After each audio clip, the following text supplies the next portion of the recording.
In Western countries, people have formed their own ideologies about who Muslim women are and what they want.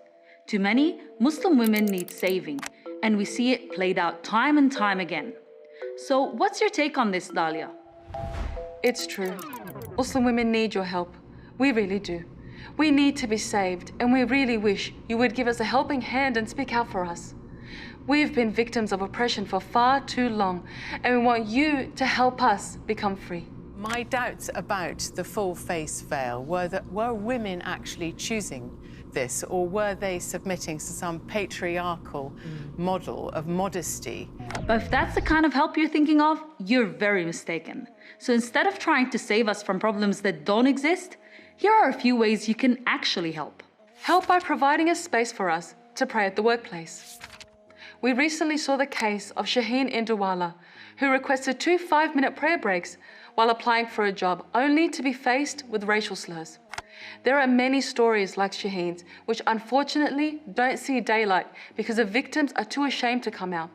Help by defending our right to choose what we wear. Modesty and chastity are considered virtues in Islam for both men and women. For many Muslim women, their dress code is inseparable from their identity. But we have seen a rise in banning many Muslim attire around the world, from the burqa to the burkini. Many countries are trying to dictate how Muslim women should be dressed in public, claiming to defend our freedom by violating our human rights. Help us feel safe in our own country. As Muslim women, we carry our religion over our heads, literally, which makes us easy targets for anti-Islamic prejudice. A recent report conducted by ISRA showed that 72% of victims of Islamophobia are women.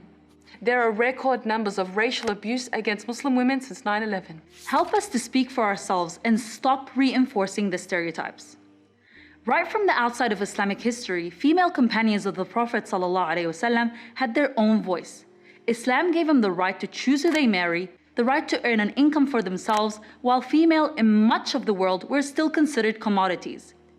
In many ways, the modern world is only just catching up to the rights Islam gave to women 1400 years ago. So we don't need you to speak for us. We need you to allow us to speak for ourselves. For far too long, Muslim women have been at the center of heated debate, held at the mercy of public opinion.